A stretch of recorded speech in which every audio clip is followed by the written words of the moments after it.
다 같이 하나님의 말씀 누가복음 9장 28절부터 보시겠습니다. 9장 28절.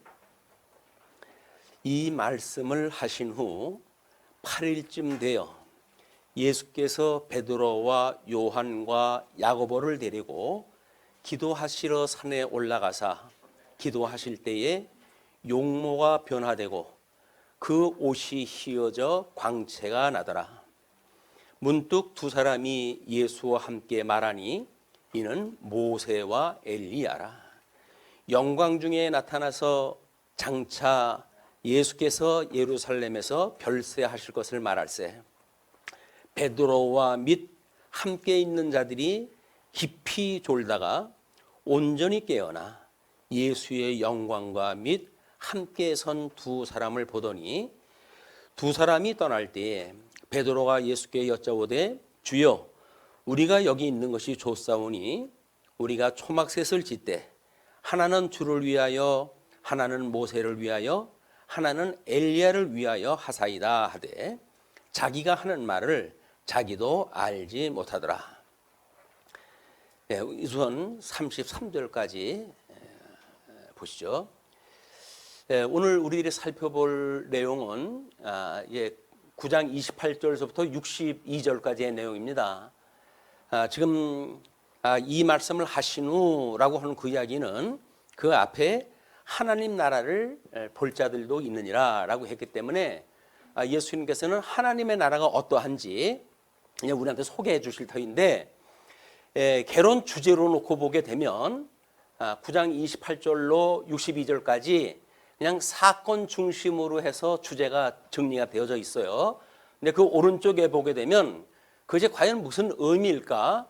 이것을 이제 우리가 살펴보는 것이 중요하다고 보여집니다. 왜냐하면 예수님이 하나님의 나라를 보여주기 때문에 하나님의 나라가 어떠한지에 대한 이야기지, 그것이 순환에 대한 2차 예고나 귀신 들린 아이를 고치는 사건이나 반대하지 않는 자에 대한 교훈이나 이게 주제별로 되어져 있는 내용이 아무런 의미의 이 문맥이 맞지 않는 게 아닌 게 아니란 말이에요. 그런 어떤 논리가 있을 거예요. 예수님께서 하셨던 사역을 지금 누가는 하나님의 의와 하나님의 나라라고 하는 관점으로 해가지고 지금 보여주고 있는데, 이 사역을 통해 가지고 예수가 그리스도이시다 라고 하는 걸 증거하는 내용이 지금 누가의 의도거든요. 이제 저술을 갖다 했던 의도이기 때문에 그 의도가 과연 무엇일까? 그가 그냥 있었던 사건을 시간별로 장소별로 또는 그렇게 해가지고 자기가 기록을 갖다 한 거라고 하면 그거는 누가만의 특징이 없어요. 마태도 똑같고 마가도 똑같고 요한도 우리 누가도 이렇게 똑같은 공간복음이라고 우리가 이름을 할 정도로 같은 역사적인 사실을 다른 방식으로 지금 기술을 했기 때문에 그 기술을 했던 의미가 무엇이냐, 의도가 무엇인가 라고 하는 걸 파악하는 것이 적어도 일반 독서에서도 우리 저자에 대한 의도를 파악하는 겁니다. 요즘은 워낙 포스트 모더니즘의 시대가 돼가지고 저자와 상관없이 자기가 그냥 이해하고 싶은 대로 이해하고 해석하고 싶은 대로 해석하는 이런 그 시대지만, 적어도 저자는 어떤 의도를 가지고 썼을 거예요. 그럼 이 저자의 의도를 우리는 어떻게 이해해야 될 것인가 라고 하는 관점에서 소개해 볼 필요가 있다고 보여집니다. 자, 그래서 오른쪽에 이제 요거는 각 장을 소개할 때마다 나오니까 참고로 하시고, 우리 요한복음에 보게 되면 예수님께 하나님의 일이 도대체 뭡니까? 라고 이제 물어볼 때 하나님께서는 제자들한테 이렇게 이야기를 하죠. 어떻게 해야 하나님의 일을 하오리까 하니까 예수께서 대답하여 이르시되 하나님께서 보내신 일을 믿는 것이 하나님의 일이라. 지금 하나님께서 역사를 섭리하신다고 유대인들은 다 그렇게 믿고 있어요. 하나님께서 지금 이렇게 섭리하다 해가신다. 그런데 그 섭리되어지는 역사는 로마 제국의 통치하에 있고 또 거릿 왕인 헤롯 왕가의 통치에 의해서 이스라엘 백성들이 지금 믿고 믿음 생활을 하는데, 이것이 하나님의 뜻일까에 대한 거는 사실 우리가 재고가 있어야 되겠죠. 아무런 의심 없이 다 만사 하나님이 하시는 일이지 뭐 아닌 게 뭐가 있겠어? 근데 그게 어떤 의미인지도 모르고 하나님이 하신다고 하는 사실만 인정하는 것, 그만해도 우리가 대단한 일이지만, 근데 그거는 하나님의 어떤 일이기 때문에 그럴까라고 하는 기본 핵심을 잡고 우리가 이 하나님의 뜻을 우리가 분별해야 될 거예요. 지금 현금 온 세계에 이런 팬데믹이라고 하는 어마어마한 사건이 지금 일어나고 있는 거 아닙니까? 분명히 하나님께서 행하시는 일이에요. 근데 이 하나님의 일을 우리가 모르게 되면 좋은 일, 나쁜 일, 그래서 그냥 선악간에 나한테 유익하냐, 나한테 불이하냐라고 하는 차원에서 이 사건을 볼 거거든요. 그는 역사를 해석하는데 아무런 의미가 없습니다. 그거는 믿지 않는 사람들도 다 그렇게 해석을 하니까. 그러면 과연 하나님의 뜻이 어디에 있을까라고 하는 걸 우리가 분별해내지 않으면 이런 사건의 역사에 대한 의미도 또는 계시에 대한 가치도 그냥 모르고 그냥 이렇게 그냥 이 어려움만 피했으면 좋겠다라고 하는 걸로 지나가고 말 거예요. 그러면 우리는 그 무한하게 바뀌는 현상 세계에서 과연 우리가 어떻게 하나님을 믿고 예수 그리스도를 구속주로 믿고 그리고 우리가 세상을 살아가는가 하는 신앙생활에 대한 근본은 찾을 수가 없어요. 그렇기 때문에 우리가 이런 성경 맥락을 통해 가지고 하나님이 어떠한 분인지를 우리가 깨닫고 그래서 이 시대에 이런 고통도 또 주시는 거로구나 라고 하는 것이 깨달아져야 우리가 위로를 받고 권사님 기도하신 대로 또 한 주간 소망을 가지고 살아갈 수가 있는 거지, 그냥 이래라 저래라 라고 하는 그런 방법 가지고는 해결될 것이 아니에요. 이래라 저래라 해가지고 일이 진행이 될 것 같으면 세상 만사 그렇게 쉬운 일이 어디 있겠습니까? 가라 오라 하라 마라, 이것이 인생 지도 방법이 아니거든요. 하나님은 하나님이 어떠한 분인가를 계시해서 그분의 그 크나큰 영광을 우리로 하여금 보게 하시고 깨닫게 하시고 전폭적으로 그분을 의지하고 경외하게 하시기 위해서 하나님은 성령을 통해서 우리한테 계시의 말씀을 주시는데, 우리는 그것이 아니라 어떻게 하면 복을 받지요? 어떻게 하면 먹을 것이 문제없이 지나가지요? 라고 하는 걸 가지고 성경을 보니까 성경에서 이야기하는 걸 찾을 수가 없어요. 하나님의 뜻을 찾을 수가 없어요. 유대인들도 마찬가지입니다. 그때 물어봤어요. 예수님한테 어떻게 하는 것이 하나님의 일을 갖다 합니까? 라고 이야기를 했더니 내가 보낸 자 예수를 믿는 것이 곧 하나님의 일을 하는 거야. 그러니까 하나님은 그건 무슨 일을 하신다는 거예요? 예수님 보낼 것을 약속을 하고 예수님 보내신 거를 지금 증거하시는 사건 아니에요. 영광의 이 본체가 되어지는 분이 영광의 강체로 예수 그들을 보내주셔서 예수님이 하신 일을 보게 되면 하나님이 저런 분이로구나 라고 하는 걸 깨달을 수 있게끔 지금 예수님을 보내셨단 말이에요. 근데 예수를 믿는다고 하면서도 하나님의 뜻하고는 전혀 상관없이 예수를 믿어요. 우리가 이거는 기독교의 비극이기도 합니다. 우리가 예수님을 믿는다는 이야기는 적어도 구약 시대뿐만 아니라 예수님 오시기 전에 모든 만사 만물을 주님께서 약속을 하시고 약속대로 이 역사가 좀 이루어져 가고 있다. 그러니까 그 역사적 우리 주님께서 이루어가는 그 역사의 의미를 깨닫는 일은 그런 맥락에서 매우 중요하다 이렇게 생각이 듭니다. 그렇게 해서 하나님께서 과연 이제 주님의 나라를 세우신다고 약속을 한 거 아니에요? 구약 성경에. 그걸 보게 되면 역대하 7장 18절에 보시게 되면 내가 내 나라 왕위를 견고하게 하되 전에 내가 내 아버지 다윗과 언약하기를 이스라엘을 다스릴 자가 내게서 끊어지지 아니라 한 대로 하리라. 다윗에게 약속을 했어요. 물론 모세오경에서 다 약속을 한 겁니다. 제사장 나라와 거룩한 백성을 삼으신다고 모세오경이 약속한 건데 하나님 나라를 직접 이루실 때에 다윗을 통해 가지고 모형적으로 이렇게 설명을 한 거예요. 그러니까 이스라엘을 다스릴 자가 다윗으로부터 솔로몬으로 이어가지고 그 대를 이어가지고 하나님께서 이루어 가신다는 약속이거든요. 그렇게 했으니까 주권의 권세가 이스라엘을 다스릴 자로부터 나오는 거예요. 모든 주권이. 그러니까 우리는 다윗을 만나게 되면 우리 오실 예수님에 대한 왕직을 지금 보여주시는 사건이구나. 그래서 거기서 주권을 우리가 깨달아야 되거든요. 그런데 물맷돌로 해가지고 골리앗을 이겼다 이렇게 해가지고 나도 믿음으로 해가지고 골리앗을 이겼으면 좋겠고, 이기는 건 우리 주님께서 다 이기셔요. 예수님이 다 이루시는 거라니까요. 다만 우리는 그걸 믿는 거예요. 믿음으로 말미암아 산다고 그랬잖아요. 그냥 우리는 믿으면 되는 거예요. 근데 우리는 내가 해야 된다고 생각이 드는 거예요. 그렇기 때문에 신앙생활이 엄청 어려운 겁니다.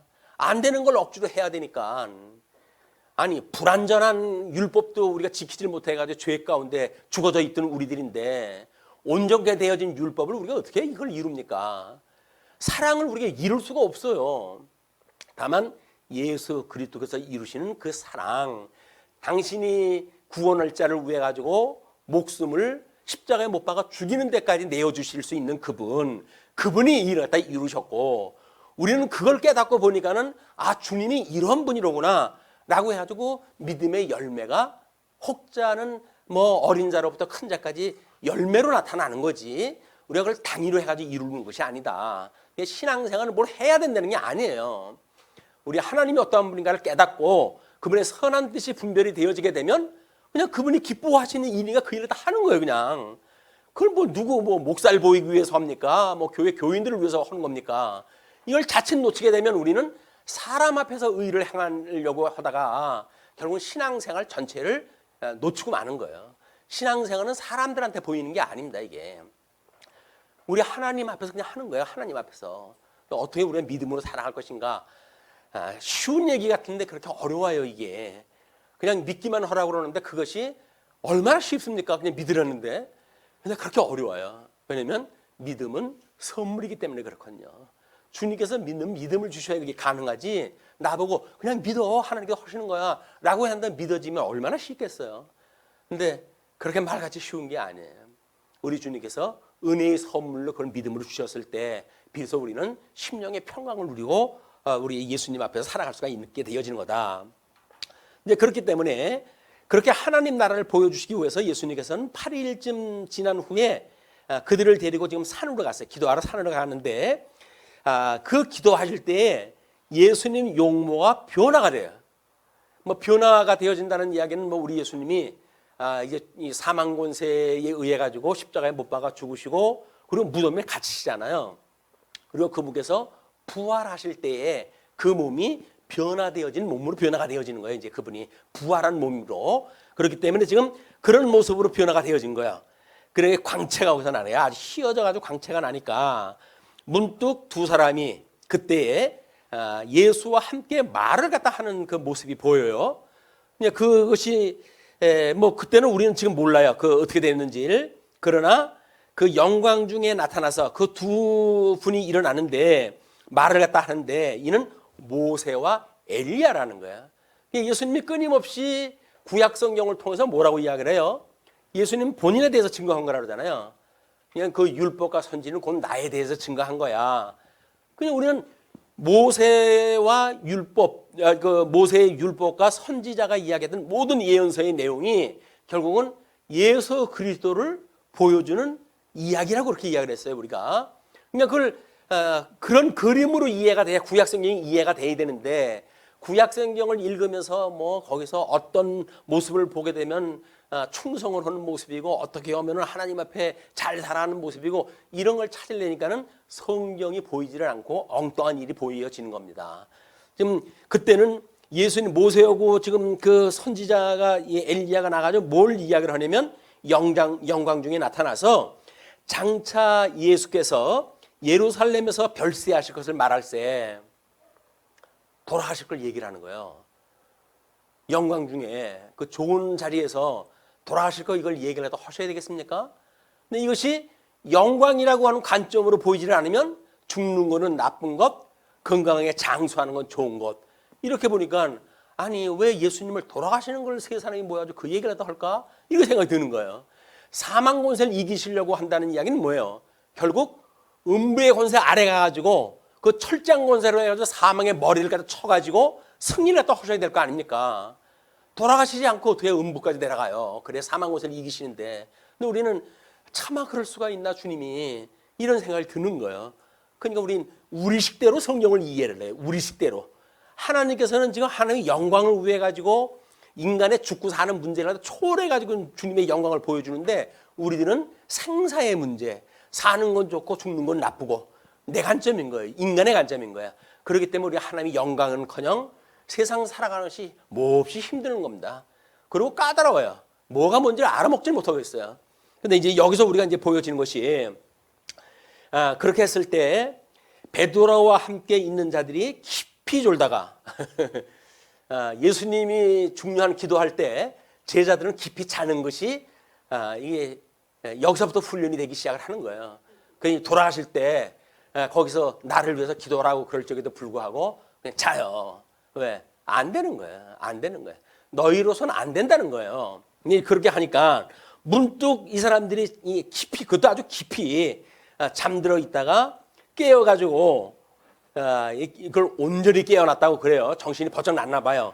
이렇게 깨어나가지고 예수의 영광과 및 함께 선 두 사람을 보더니 목도를 갖다 했어요. 그러면 모세와 그 엘리야는 오실 메시아를 예언했던 구약의 대표들이란 말이에요. 그 구약의 대표 두 증인.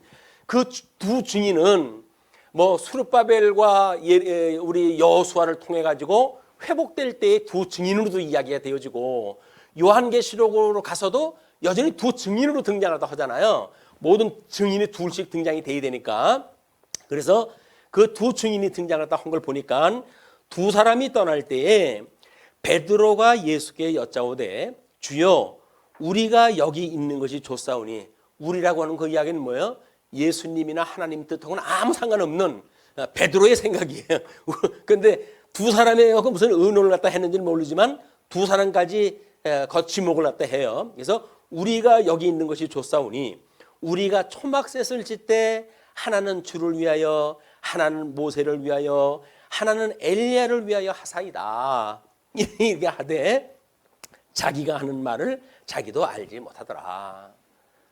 알고 하는 얘기가 얼마 없습니다. 우리 이렇게 살아가면서 하는 이야기 중에 특히 신앙에 대한 이야기는 알고 하는 얘기가 얼마 없어요. 뭐 하나님의 은혜를 이야기를 하고 뭐 성령의 충만함을 이야기를 하고 그런데도 불구하고 알고 하는 얘기가 별로 없어요. 그걸 다른 사람한테 설명하려면 그게 힘들어지는 거예요. 왜? 내가 모르고 있었으니까. 우리가 끊임없이 하나님의 말씀을 공부하고 깨닫는다는 이야기는 이것이 하나님이 무슨 말씀을 하신 거야? 라고 하는 것이 우리가 이 강론을 듣는 일이란 말이에요. 그러니까 이런 식으로 강론을 듣지 않으면 보통 사람들이, 예수 믿는다고 하는 보통 사람들이 뭐 교회 다니세요, 예수 믿으세요, 예수 믿고 구원 받으세요 라고 하는 일들이 자기가 무슨 일인지 모르고 그렇게 이야기를 하는 거예요. 전도를 해요.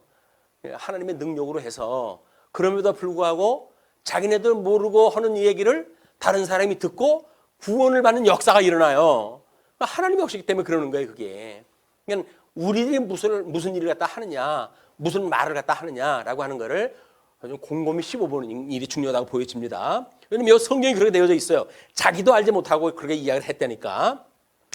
자, 이 말할 즈음에 구름이 와서 그들을 덮는지라 구름 속으로 들어갈 때에 그들이 무서워하더니 구름 속에서 소리가 나서 이르되 이는 나의 아들 곧 택함을 받은 자니 너희는 그의 말을 들으라 하고 소리가 그침에 오직 예수만 보이더라.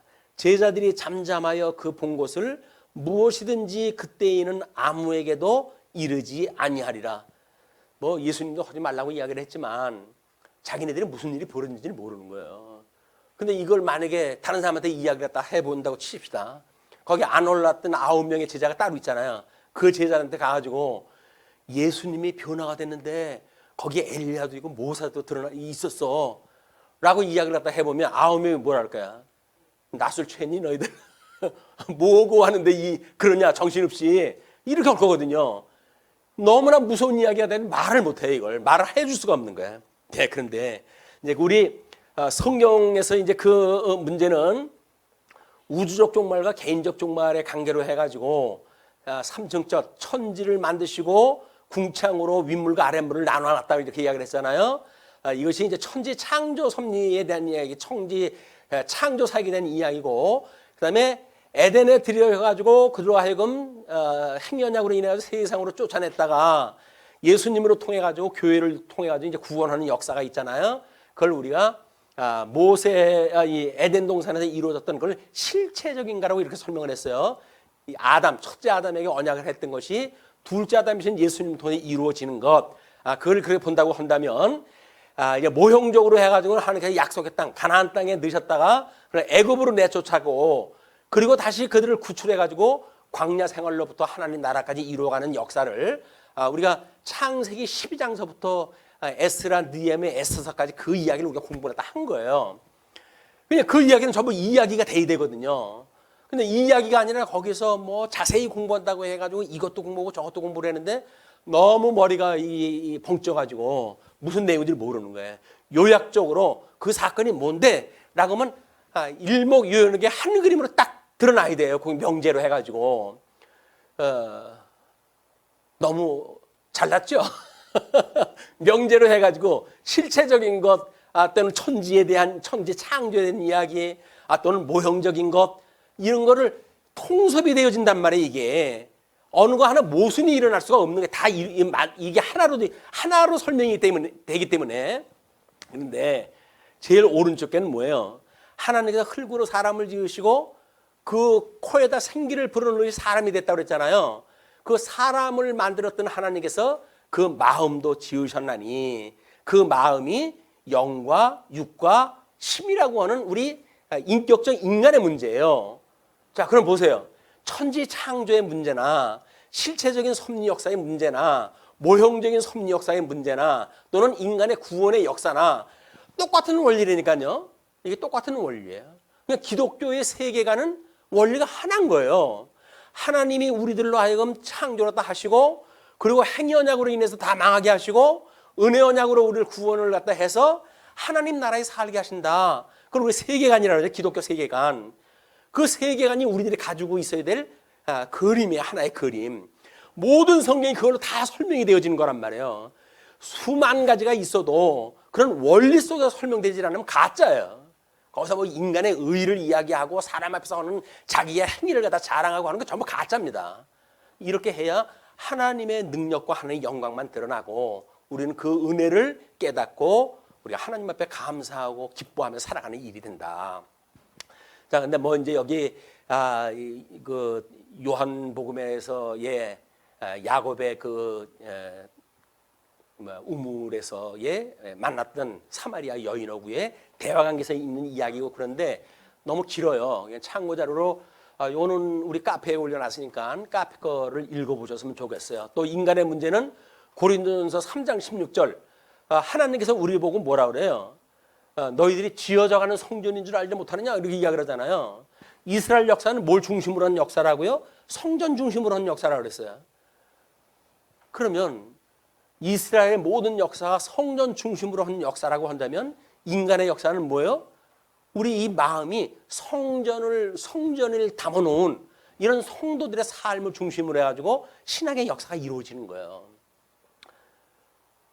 그냥 우리의 믿음의 행위가 성경을 아는 거고 무관하지는 않는 겁니다. 그리고 뭐 그걸 강제로 우리가 지키려고 지켜지는 게 아니라 내 안에 성령이 거하는 줄 알게 되면 우리가 주님을 따라서 거룩하게 되어질 수밖에 없는 거예요. 거룩이 뭐예요? 세속하고 우리 결별하는 것. 그래서 우리가 이 악으로부터를 구원해 주세요라고 하는 기도가 끊임없이 있게 되어지는 것. 그래서 하나님의 선한 뜻을 분별해서 예수 그리스도의 형상을 닮아가고자 그를 표대로 해가지고 다른 박질 치는 이것이 성도의 신앙생활이란 말이에요. 신앙생활은 그냥 예수님을 향해서 우리 다른 박질 치는 거예요. 그냥 여기서 어떻게 살아야 되느냐 그거는 하나님과 살게 하시는 살아가는 거죠.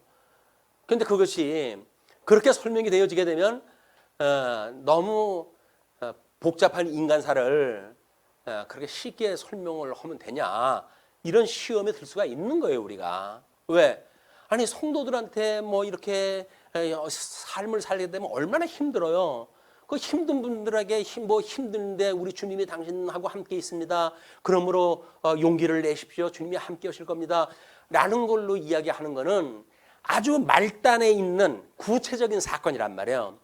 원리적으로 설명하면 저 위에 거가 설명이 되어져야 원리적으로 알게 되어지고 그리고 우리 삶에 대한 이런 피상적이거나 현상적인 문제들은 그냥 삶 속에서 교제를 통해 가지고 깨닫게 되어지는 거예요. 이게 그래서 주님의 몸된 교회 생활이 중요한 겁니다. 믿음의 선배들이 하는 걸 보고 이렇게 깨닫니까 이렇게 살아가는구나. 이렇게 믿음을 가지니까 이렇게 해석이 되어지는구나. 이걸 신앙생활을 통해서 해야 되는데 지금 마귀가 이 팬데믹이라고 하는 전무후무했던 또 이런 역사를 지금 이뤄가고 있잖아요. 그러나 하나님의 능력 바깥에서 일어나는 일들이 아니에요. 우리 14세기에 일어났던 흑사병 사건으로 해가지고 과학이 증진되어지고 종교 개혁이 일어나고 문예 부흥이 일어나고 이러므로 해가지고 이 교회의 개혁이 일어난 거 아닙니까? 종교 개혁이.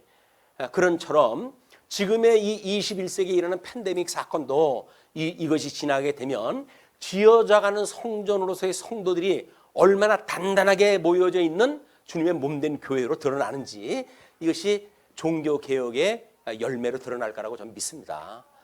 부분적으로 힘들어요. 지금은 그 일로 해가지고 하는 사업이 다 어렵죠. 장사 안 되죠. 얼마나 어려운지 몰라요. 근데 큰 그림으로 보게 되면 이런 과정을 겪고 나면 하나님께서 우리를 붙들어 주셔서 어떠한 역사를 이루어 가실 건지를 우리가 바라보고 살아가게 되어진다. 그런 소망이 없고 믿음이 없으면 현실에 치여가지고 힘든 거예요, 우리가. 그렇다고 해서 현실을 살아가면서 그런 걸 무시할 수가 없잖아요. 이 현실 사건을. 다 마스크 지금 쓰고 계시잖아요. 저만 예배 전에 쓰고 있다가 이게 하도 흘러내리고 그래가지고 그냥 벗었습니다만은 이렇게 우리가 이런 시대에 지금 마스크를 쓰고 예배를 드릴 수밖에 없는 이런 험악한 세상에 우리가 살고 있다. 이것이 하나님께서 과정적으로 준 역사이기 때문에 예수님이 십자가에 못 박아 돌아가시는 그 사건을 좀 보여주는 일이기도 합니다. 그러니까 주님께서 나하고 함께 고난을 받는 자는 복이 있는 줄 알아라. 이제 그 이야기를 하시는 거예요. 그 내용을 이제 다음 구절을 보시게 되면 이렇게 설명이 되어집니다. 37절부터 42절이에요. 귀신 들린 아이를 고치는 사건이 일어납니다. 자, 이튿날 산에서 내려오시니 그래서 이제 하룻밤이 지났어요. 큰 무리가 맞을새 기도는 저녁도 한다고 그러지 않았어요. 저녁에 기도를 갖다 하고 그리고 그냥 거기서 이제 새벽까지 보낸 거지요. 그리고 이튿날 산에서 내려오시니까 큰 무리가 맞을새 무리 중에 한 사람이 소리질러 이르되 선생님 청컨대 내 아들을 돌보아 주옵소서. 이는 내 외아들이니이다. 위에서는 지금 어마어마한 본질적인 세계를 우리가 봤잖아요. 하나님 나라의 영화로운 장면을 공부를 했잖아요. 근데 땅 아래로 내려오니까 뭐예요?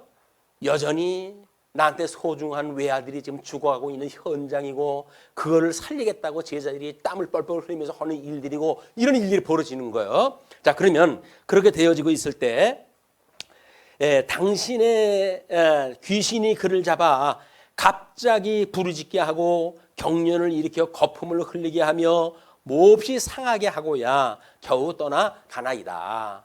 이건 귀신이 들려가지고 이루 말할 수 없는 그런 그 지경까지 가는 거예요. 그러다가 이제 죽을 지경이 다 되면 귀신이 떠납니다. 그렇게 이야기를 해요. 그러면서 당신의 제자들에게 내쫓아 주기를 구하였으나 그들이 능히 못하더이다.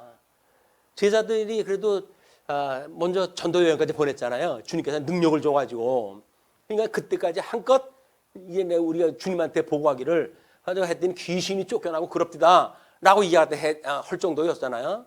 얼마나 기고만장했겠어요. 근데 환자 좀 고쳐달라고 데리고 왔더니 땀을 뻘뻘 흘리면서 기도를 또 하는데 일이 안 되는 거예요. 그러니까 우리가 하나님이 하시는 일이 한 번 좋은 방법이라고 하지 영원히 좋은 방법이 아니에요. 어떨 땐 그것이 있어서 좋고 어떨 땐 없어서 좋은 거예요. 우리는 하나에 꽂혀요. 이제 세상 사람들이 다 그렇게 보이니까 많은 게 좋다, 강한 게 좋다, 건강한 게 좋다, 영화로운 게 좋다라고 이야기하니까 약하고 빈하고 또는 나름대로 이런 영광도 없는 그런 사람은 나쁘다고 이렇게 생각이 들잖아요. 근데 그렇지 않아요. 많아서 좋을 때가 있고 없어서 좋을 때가 있는 거예요. 강해서 좋을 때가 있고 약해서 좋을 때가 있는 거예요. 하나님의 원리라고 하는 거는 한 가지 주지 않습니다. 상대적으로 은혜를 주셔가지고 이럴 때도 은혜가 있어야 강할 때도 은혜로 우리가 좋은 거고 약할 때도 은혜로 좋은 걸 깨닫게 하시는 일이지 세상의 논리처럼 무조건 일편적으로 그런 원리에 빠지게 되면 우리는 세속화되어져 있는 사고를 가지고 있는 거예요. 자, 그러니까 이제 그렇게 제자들한테 이야기했더니 못 고칩니다. 이렇게 이야기를 했어요. 예수께서 대답하여 이르시되 믿음이 없고 패역한 세대여 내가 얼마나 너희와 함께 있으며 너희에게 참으리요. 제자들이 포함된 이야기겠죠. 사도로 불렀어요. 그럼에도 불구하고 믿음이 없는 세대가 돼가지고 너희들이 이렇게 귀신도 못 쫓아내고 이런 걸로 해가지고 고민을 했다 하고 있고 그렇구나 라는 그 이야기죠. 그리고 내 아들을 이리로 데리고 오라 하시니 올 때에 귀신이 그를 거꾸로 때리고 심한 경련을 일으키게 하는지라 예수께서 더러운 귀신을 꾸짖으시고 아이를 낫게 하사 그 아버지에게 도로 주시니 귀신 쫓는 거 예수님께서 쉽게 그냥 말씀으로 쫓았어요. 그리고 그 아들 아버지한테 양도를 갖다 하게 되어진 거예요. 사람들이 다 하나님의 위엄에 놀라니라. 자, 우리 이제 성령의 소욕과 육체의 소욕을 가지고 있다 그랬잖아요. 이걸 실체적으로 보게 되면 육체의 소욕은 누가 주관한 거예요? 마귀가 주관한 영역이에요. 성령의 소욕으로 하는 건 하나님이 성령을 통해서 역사하는 이야기입니다. 그래서 우리 중생인들도 성령의 소욕이고 육체의 소욕이 있다고 이야기를 하잖아요. 그러니까 마치 귀신이 장악하고 있는 건 어마어마한 일이고 우리가 그렇게 오해를 하는데 육체의 소욕대로 살아가는 것도 누가 주관을 하는 거라고요? 마귀가 장악을 하고 있는 거라니까요. 성도들의 삶도 성령의 소욕을 따라 살아갈 때가 있고 육체의 소욕을 따라서 살아갈 때가 있어요. 그럼 육체의 소욕을 따라 살아간다는 이야기는 뭐예요? 귀신에 휘둘리고 있다는 이야기예요. 지금 이 아이만 지금 귀신이 들려가지고 뭐 자빠져가지고 경련을 일으키고 이러는 것이 아니라 우리들도 참아 보지 못할 할 수 없는 일들을 하고 사는 것이 중생인이라니까요. 예수 믿는다고 하면서 육체의 소욕에 빠지면 저러고 사는 거예요.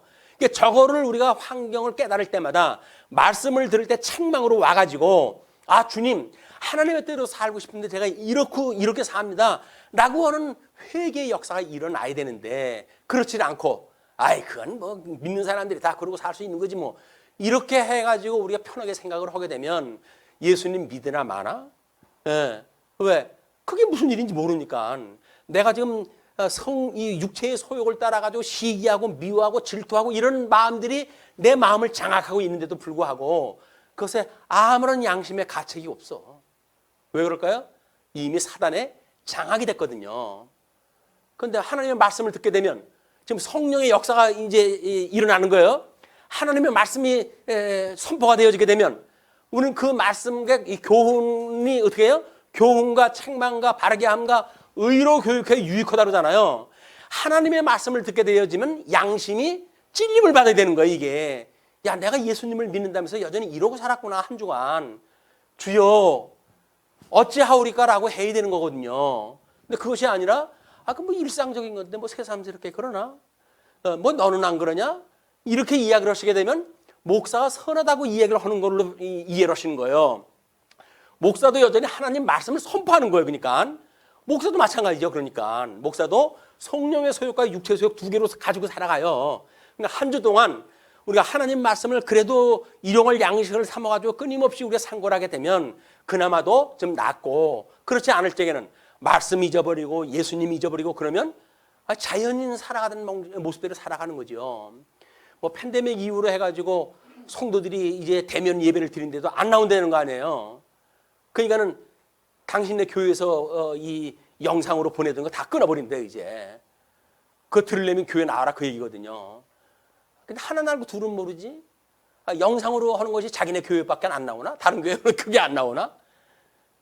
사람들이 그러는 거야. 어떤 그런 실익을 따라가지고 이 교회도 이게 뭔가 섭리를 갖다 하려고 그러니까 엉터리에 신앙생활이 진행될 수밖에 없다. 그래서 여기에 우리가 육체의 소욕으로 있을 때 여기서 뭐라 그랬어요? 거기서 요한복음 그 7장 17절 말씀인데 사람이 하나님의 뜻을 행하려 하면 이 교훈이 하나님께로서 왔는지 내가 스스로 말함인지 알리라. 아까 베드로도 참 무슨 얘기하는지 모르고 했잖아요.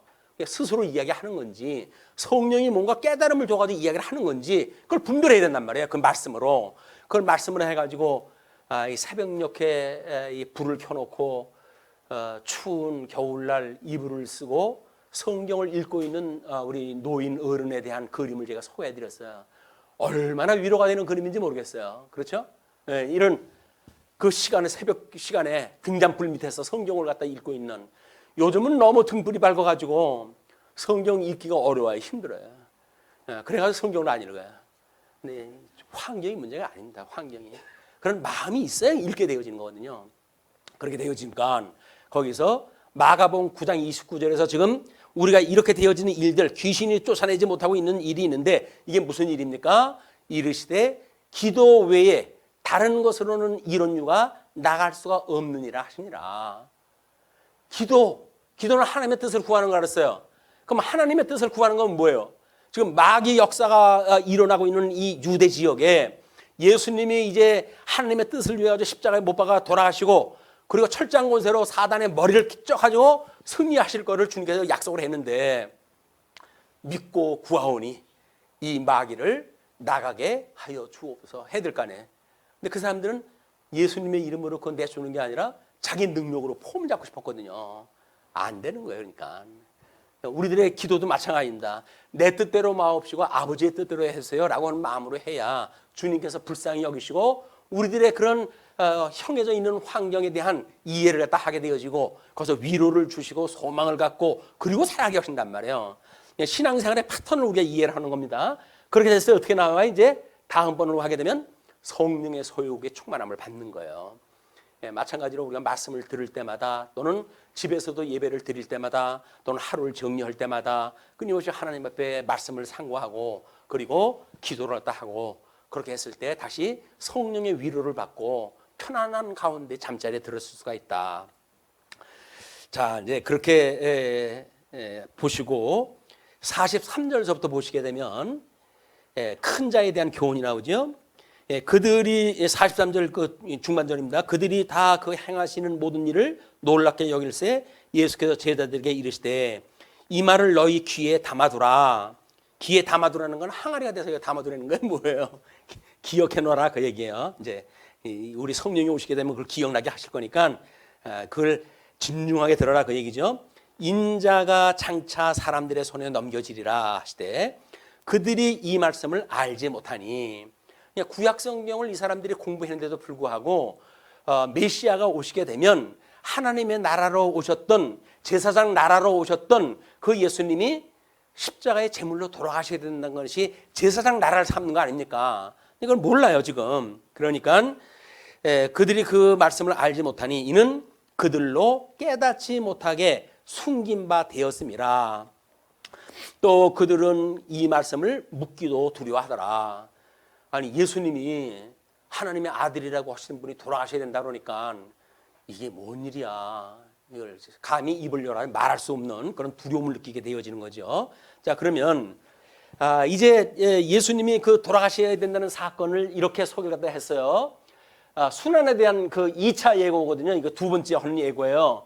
근데 우리 열왕기하 24장 15절이 여호야긴이 바벨론으로 잡혀갈 때 이야기입니다. 2차 유수가 597년에 이제 남유다 여호야긴이 지금 끌려가고 있을 때인데, 그거를 열왕기하 24장 15절에서는 그가 여호야긴을 바벨론으로 사로잡아 가고 왕의 어머니와 왕의 아내들과 내시들과 나라의 권세 있는 자도 예루살렘에서 바벨론으로 사로잡아 가고, 이것이 605년에 1차 유수, 2차 유수가 597년에 2차 유수, 그 다음에 3차가 586년에 또 한 차례 10년 단위로 해가지고 거의 이제 이게 이루어지고 있거든요.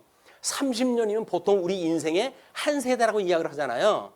성장해가지고 뭔가 이렇게 사람 구시로움을 살아가는 그 30년의 세월인데, 그 세월에 세 차례 유수를 통해가지고 하나님께서는 이스라엘 백성을 멸망을 시켜요.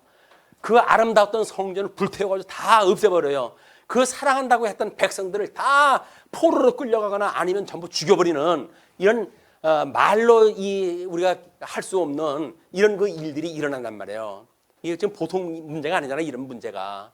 근데 이스라엘 역사로 일어나는데도 불구하고 지금 유대인들이 또 예수님의 제자들이 이 사건에 대한 걸 이해를 못하고 있다. 자, 그래서 이제 그 설명을 들으신다고 한다면 이제 우리 46절로 48절에 큰 자에 대한 교훈이 나와요. 자, 그런데도 불구하고 제자 중에서 누가 크냐 하는 변론이 일어나니, 아까 육체의 소욕에 있는 사람들은 어떻게 나랬어요? 여전히 시기 질투에 몸에 배 있는 사람들이에요. 그럼 다른 사람이 나보다 잘 나가는 걸 우리는 볼 수가 없어. 어떻게든지 잡아 끌어내려야지. 그것이 인간이 가지고 있는 속성이에요. 타락되어져 있는 인간의 속성입니다. 이거를 나는 선하기 때문에 나는 안 그래, 이렇게 이야기를 하면 안 돼요. 그건 타락한 인간이 가지고 있는 본성이기 때문에 그렇습니다. 하나님의 은혜로 뭐 우리가 이제 그걸 어떻게 이 해석을 했다 해야 되는지를 보시게 되면 46절서부터 이렇게 나와. 이제 그렇게 누가 큽니까 이야기를 하니까 예수께서 그 마음에 변론하는 것을 아시고 어린아이 하나를 데려다가 자기 곁에 세우시고 그들에게 이르시되 누구든지 내 이름으로 이런 어린아이를 영접하면 곧 나를 영접함이요 또 누구든지 나를 영접하면 곧 나를 보내신 이를 영접함이라. 너희 모든 사람 중에 가장 작은 그가 큰 자니라. 세상에서 보는 거고 반대 개념으로 이해를 해야 된다는 거예요, 이게. 그래서 우리 서신서에 보게 되면 우리 이제 뭐 부자지간에 또는 부부지간에 또는 종과 상정간에 이런 교훈을 갖다 주시는데 세속적으로 약한 자, 약자를 먼저 이야기를 해. 다른 데는 세속적으로 이 큰 자를 중심으로 교훈이 되어져야 큰 자를 본받아가지고 작은 자 그렇게 살아가야지 이렇게 되어질 거 아니겠어요? 근데 그렇지 않아요. 세속적으로 약자를 중심으로 먼저 이야기를 해요. 그래가지고 남편 보고 아내를 사랑하는 얘기 나오는 것이 아니라 아내 보고 남편에게 순종하라는 이야기가 먼저 나와요. 왜 그럴까요, 이게 도대체? 아니 뭐 어떤 사람은 남편이 아내를 사랑하면 그 사랑의 감복을 받아가지고 여자를 사랑하는 거야, 이렇게 설명을 갖다 하잖아요. 근데 성경에서는 정반대로 이야기를 한다니까요. 여자 보고 먼저 남편한테 복종을 해요. 순종하고 복종하라, 그렇게 이야기를 해요. 그리고 남편한테는 내 아내를 사랑해라. 이게 왜 무슨 논리예요 이게? 그때 당시에 이런 통치 원리, 세상 통치 원리에 따르게 되면 그냥 통상적인 방법들인 거예요. 그게 위에 강한 자를 먼저로 이렇게 이야기를 하면 그걸로 인해 가지고 너희들이 잘 살아가는 거니까 본을 보이고 그렇게 해라 라고 했던 방식이에요. 세속적 방식은 그래서 큰 자가 모든 걸 잘해야 된다고 이야기를 해요. 그런데 성경에서는 약한 자한테 먼저 그 이야기를 해요. 약한 자면 세상에서 일어날 수 없는 일 아니에요. 그럼에도 불구하고 말씀으로 받아들여서 그런 능력이 일어날 수 있다고 한다면 하나님이 하신 일이죠. 하나님이 하신 일을 드러내시겠다, 그 얘기 하나님께서는. 근데 우리는 여전히 내가 뭘 했다고 폼을 잡아야 돼. 그게 아니다. 할 수 없는 걸 주님께서 하셨다는 걸 깨닫게 하는 방식이 바로 이 큰 자에 대한 교훈인 거예요. 그래서 여호와께서 그들에게 이르시되 이제 거의 창세기 25장 23절에 두 국민이 내 태중에 있구나, 두 민족이 내 복중에서부터 나누이리라. 이 족속이 저 족보다 강하겠고 큰 자는 어린 자를 섬기리라 하였더라. 큰 자가 작은 자를 섬기는 방식이 하나님께서 메시아를 섭리하시는 역사 방법이에요. 첫째 아담을 하나님께 안 쓰셔요. 둘째 아담이신 예수님을 쓰시지.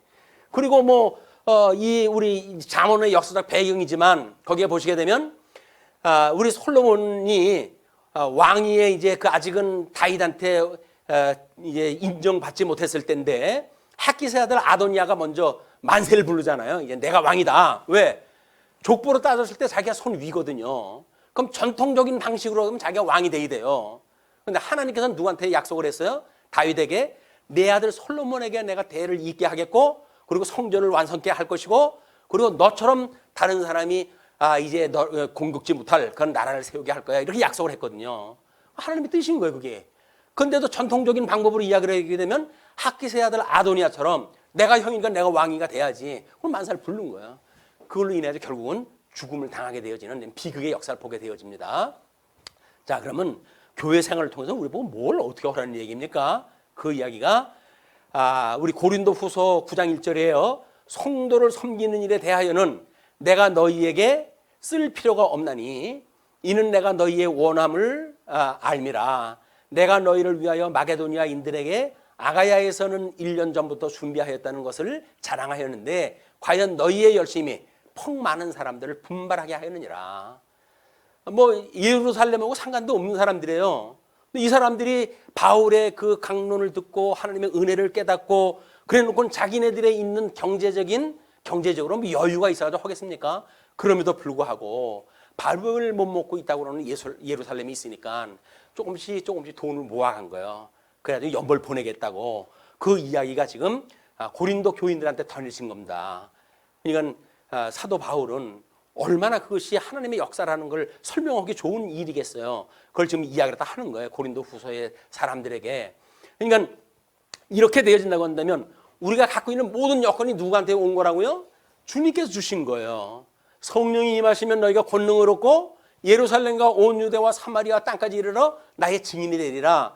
증인되어진 삶을 산다는 건 뭘 주신 거예요? 주님께서 성령이 오셨기 때문에 권능을 받게 되어진 거예요. 권능이 세상 사람들이 할 수 없는 일들을 하게 되어진 게 교회 사역이란 말이에요. 약한 자들이 그거 하는 거예요. 그렇게. 그래가지고 우리 성경 베드로 5장 3절에서는 그렇게 이야기합니다. 맡은 자들에게 주장하는 자세를 하지 말고 양무리의 본이 되라. 우리는 사람을 주장하고 싶어 하잖아요. 뭔가 내 통솔안을 넣고 싶잖아요. 명령대로 사람들이 움직여지는 게 얼마나 폼납니까? 이게 통치술이에요, 통치술. 그래서 피라미드 조직을 만들어가지고 그리고 조직을 운영을 하고 왜 자기는 꼭지점에 있으니까 우리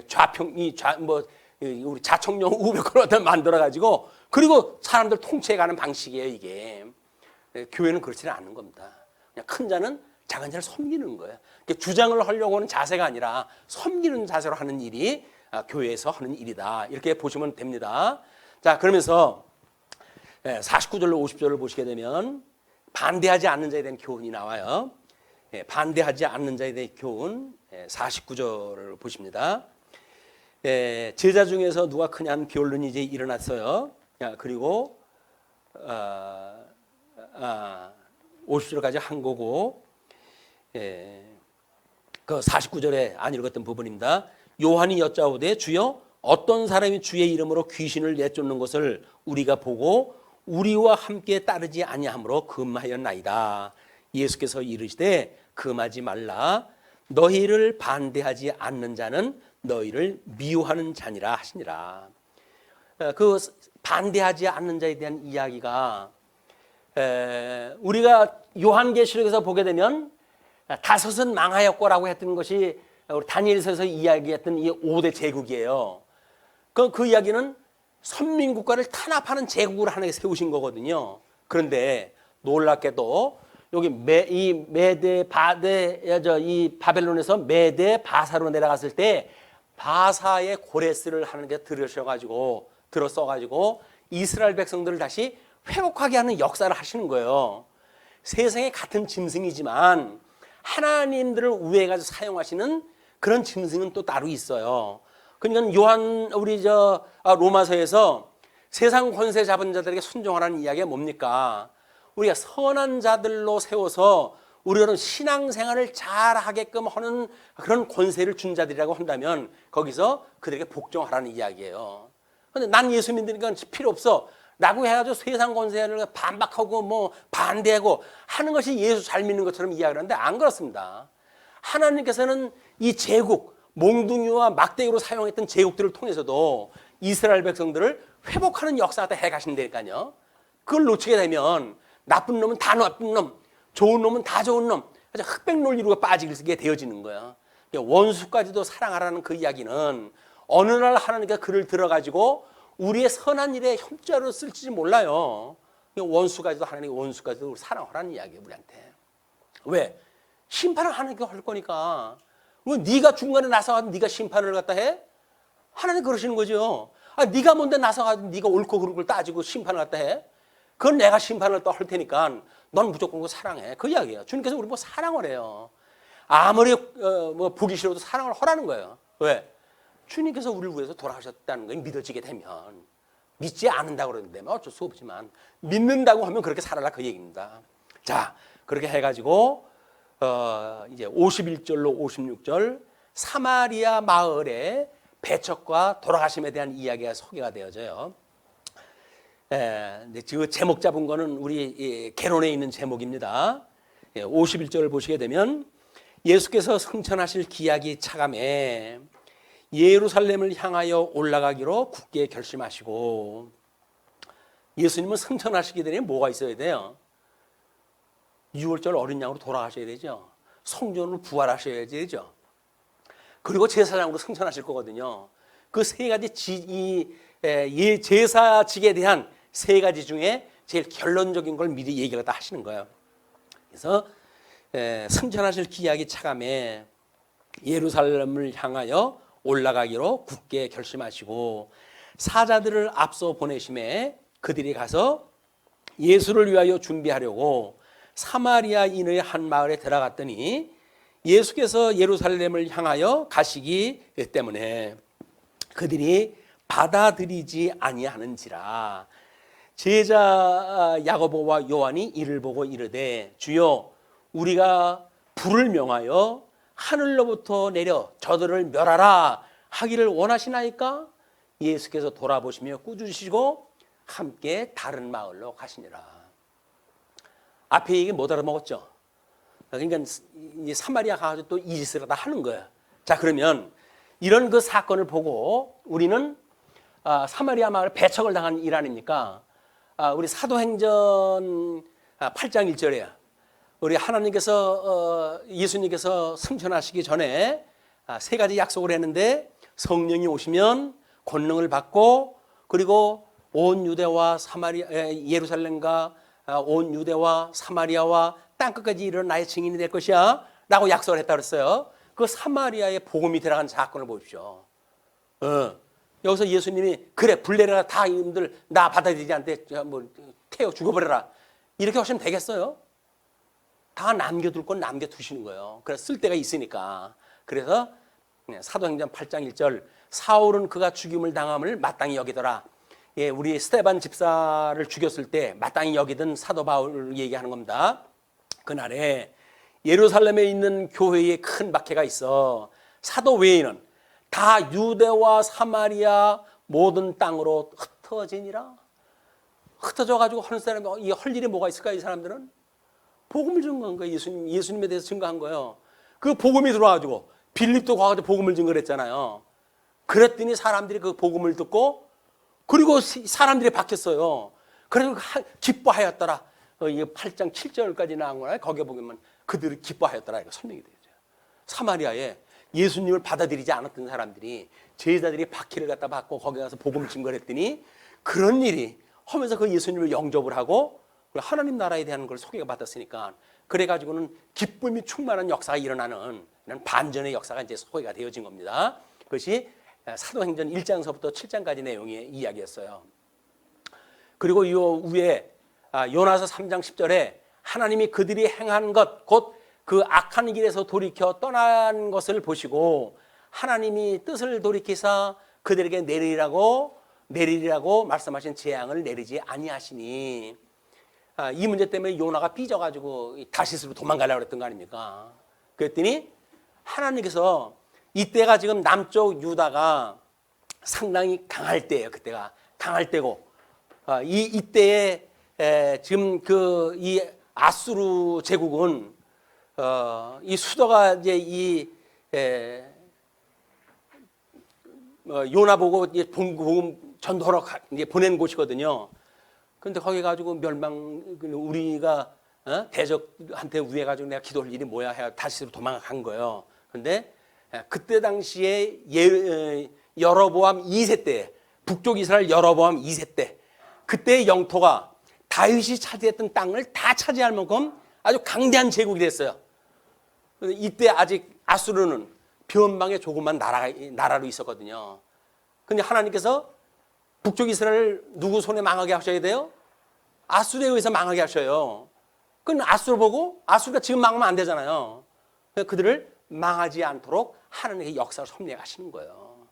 하나님께서는 때를 맞춰가지고 하나님의 일을 하게 하시기 위해서 불택한 백성도, 택한 백성도 때를 따라 다 섭리해 가신다. 근데 현재 시점으로 우리는 이 내재적인 삶을 살게 되면 시간, 공간, 이 제한을 받고 살아가기 때문에 현대 시점의 관점으로 모든 걸 판단하게 되거든요. 그것이 우리가 오해를 불러일으키는 역사다는 얘기예요. 그 이야기는 조금 시간이 가게 되면 어떤 반전이 일어날지 몰라요. 근데 그걸 미래에 우리가 결단을 갖다 하고 정죄를 하고 그러면 하나님의 뜻을 어기는 거니까 기다려 보세요. 기다려 보시면 그 사람이 변화가 되든지 내가 변화가 되든지 그래서 사랑할 이유가 있었구나라고 하는 깨달음을 주실 때가 옵니다. 그때까지 우리가 이 오래 참는 것, 이것이 성령에 주시는 은사의 성령의 열매입니다. 자, 그렇게 해가지고 이제 예수께서는 이제 함께 다른 마을로 가신 거예요. 예수님이 지금 이런 일을 갖다 한 건 다 무슨 뜻이에요, 이게?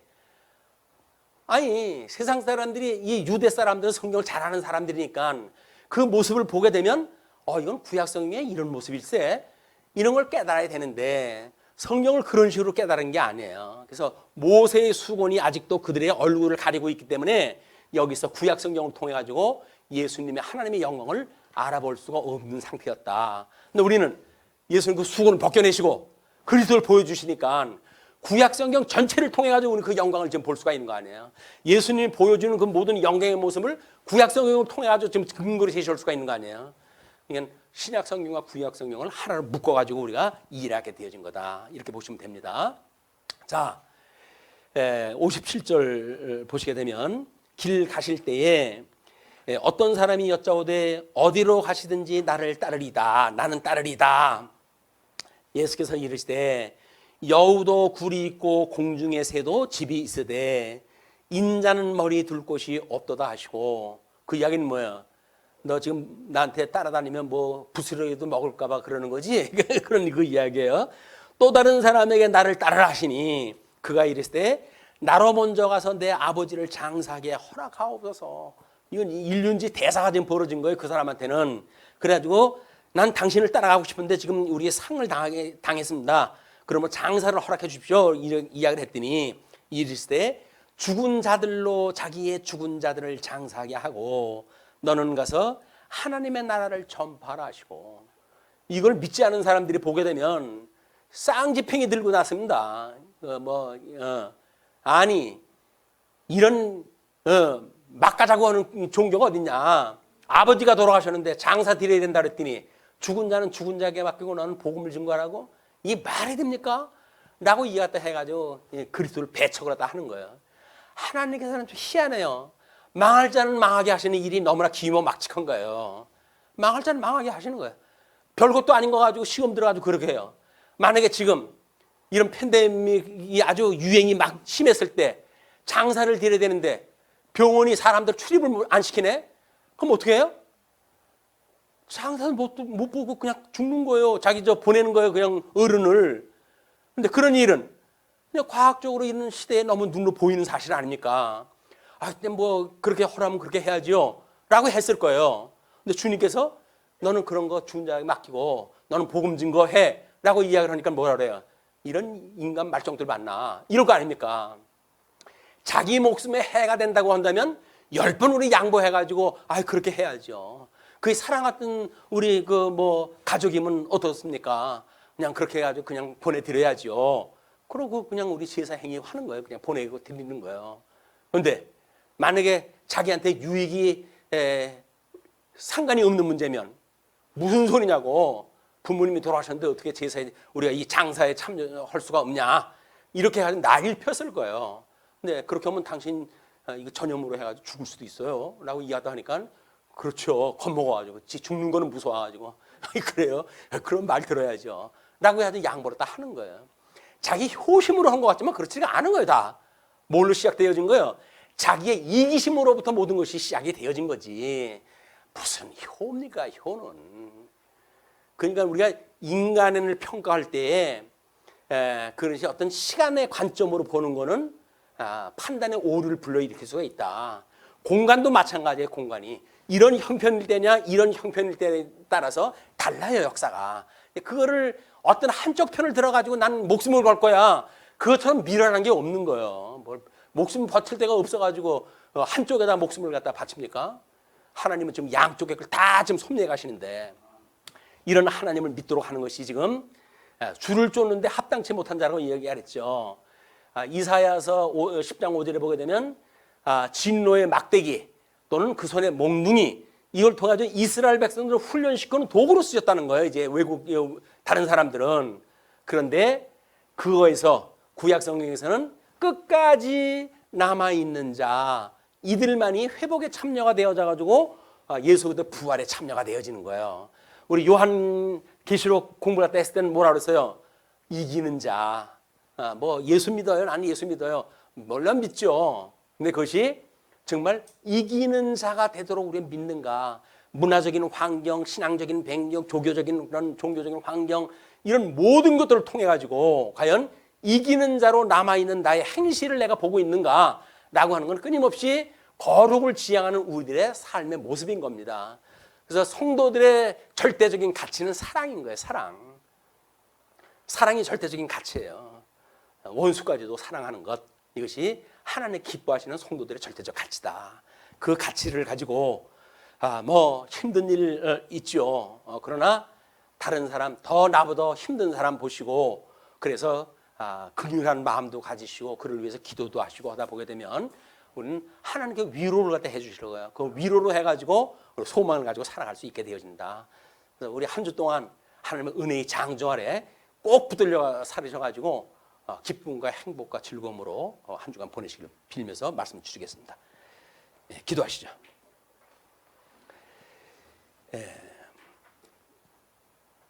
자비로우신 우리 하나님 아버지 은혜를 감사하고 감사합니다. 세상은 어두워서 이렇게 하나님의 뜻이 무엇인지를 분별치 못하고 심지어 기독교조차도 하나님의 선한 뜻을 분별하기는커녕 자기네들의 세속화와 또는 대형화를 위해 가지고 이렇게 모든 그 교회의 정치를 갖다 해가는 이런 불쌍한 환경 중에 있는 성도들을 주님께서 어여삐 여기시고 그들을 구원해 주시기를 소원합니다. 하나님의 뜻을 따라 살아가는 성도의 삶이 될 수 있도록 주께서 붙드시고 지켜주시옵소서. 오늘 또 이렇게 생명의 말씀을 듣게 하셨습니다. 흩어져 있는 한 주 동안도 여전히 우리와 함께 하시는 주님, 그 주님과 더불어 살아가는 한 주간이 될 수 있도록 인도하여 주시기를 비옵고 우리를 구원하신 우리 주 예수 그리스도의 이름으로 기도합나이다. 아멘.